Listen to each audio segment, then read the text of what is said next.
मल्लिकार्जुन और महाकाल नामक ज्योतिर्लिंगों के आविर्भाव की कथा तथा उनकी महिमा। सूत जी कहते हैं, महर्षियों, अब मैं मल्लिकार्जुन के प्रादुर्भाव का प्रसंग सुनाता हूँ, जिसे सुनकर बुद्धिमान पुरुष सब पापों से मुक्त हो जाता है। जब महाबली तारक शत्रु शिवापुत्र कुमार कार्तिकेय सारी पृथ्वी की परिक्रमा करके फिर कैलाश पर्वत पर आए और गणेश के विवाह आदि की बात सुनकर क्रोंच पर्वत पर चले गए। पार्वती और शिव जी के वहां जाकर अनुरोध करने पर भी नहीं लौटे तथा वहां से भी 12 कोस दूर चले गए। तब शिव और पार्वती ज्योतिर्मय स्वरूप धारण करके वहां प्रतिष्ठित हो गए। वे दोनों पुत्र स्नेह से आतुर हो पर्व के दिन अपने पुत्र कुमार को देखने के लिए उनके पास जाया करते हैं। अमावस्या के दिन भगवान शंकर स्वयं वहां जाते हैं और पूर्णमासी के दिन पार्वती जी निश्चय ही वहां पदार्पण करती हैं। उसी दिन से लेकर भगवान शिव का मल्लिकार्जुन नामक एक लिंग तीनों लोकों में प्रसिद्ध हुआ। उसमें पार्वती और शिव दोनों की ज्योतियां प्रतिष्ठित हैं। मल्लिका का अर्थ पार्वती है और अर्जुन शब्द शिव का वाचक है। उस लिंग का जो दर्शन करता है वह समस्त पापों से मुक्त हो जाता है और संपूर्ण अभीष्ट को प्राप्त कर लेता है, इसमें संशय नहीं है। इस प्रकार मल्लिकार्जुन नामक द्वितीय ज्योतिर्लिंग का वर्णन किया गया, जो दर्शन मात्र से लोगों के लिए सब प्रकार का सुख देने वाला बताया गया है।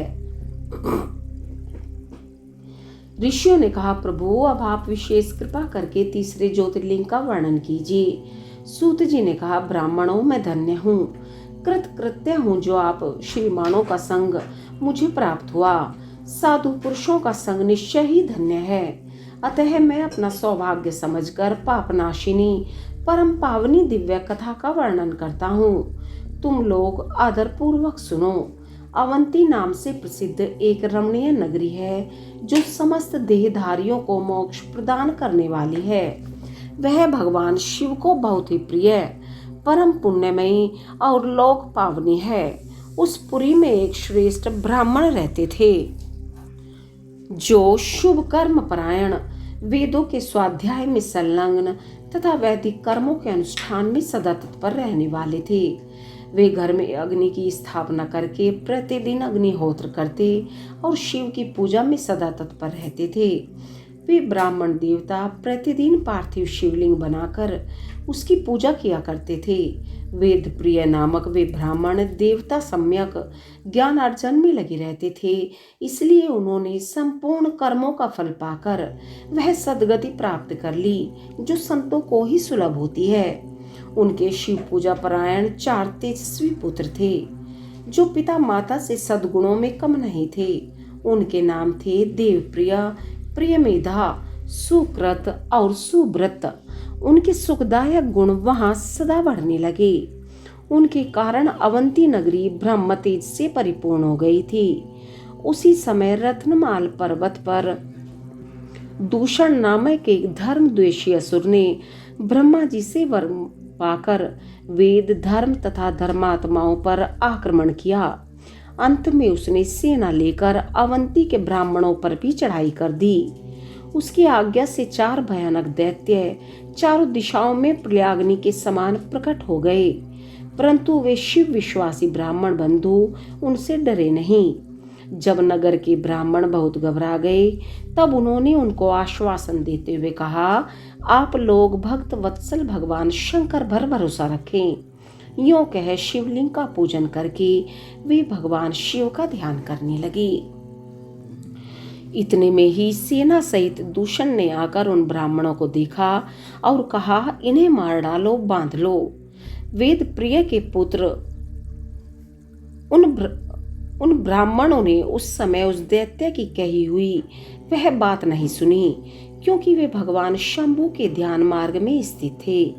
उस दुष्टात्मा दैत्य ने ज्यों ही उन ब्राह्मणों को मारने की इच्छा की, त्यों ही उनके द्वारा पूजित पार्थिव शिवलिंग के स्थान में बड़ी भारी आवाज के साथ एक गड्ढा प्रकट हो गया। उस गड्ढे से तत्काल विकट रूपधारी भगवान शिव प्रकट हो गए। जो महाकाल नाम से विख्यात हुए। वे दुष्टों के विनाशक तथा सत्पुरुषों के आश्रयदाता हैं। उन्होंने उन दैत्यों से कहा, अरे खल, मैं तुझ जैसे दुष्टों के लिए महाकाल प्रकट हुआ हूँ। तुम इन ब्राह्मणों के निकट से दूर भाग जाओ। ऐसा कहकर महाकाल शंकर ने सेना सहित दूषण को अपने हुंकार मात्र से तत्काल भस्म कर दिया। कुछ सेना उनके द्वारा मारी गई और कुछ भाग खड़ी हुई। परमात्मा शिव ने दूषण का वध कर डाला। जैसे सूर्य को देखकर संपूर्ण अंधकार नष्ट हो जाता है, उसी प्रकार भगवान शिव को देखकर उसकी सारी सेना दृश्य हो गई। देवताओं की दुंदुभियां बज उठी और आकाश से फूलों की वर्षा होने लगी। उन ब्राह्मणों को आश्वासन दे सुप्रसन्न हुए स्वयं महाकाल महेश्वर शिव ने उनसे कहा, तुम लोग वर मांगो।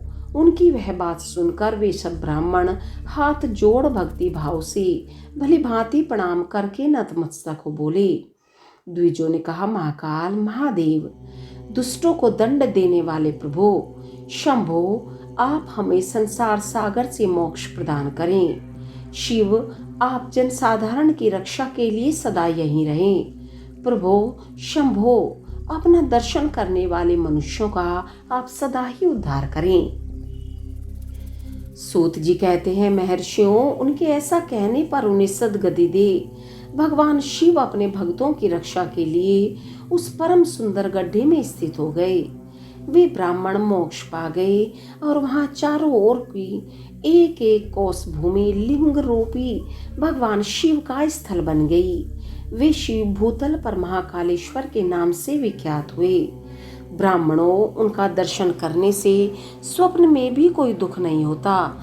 जिस जिस कामना को लेकर कोई उस लिंग की उपासना करता है, उसे वह अपना मनोरथ प्राप्त हो जाता है तथा परलोक में मोक्ष भी मिल जाता है।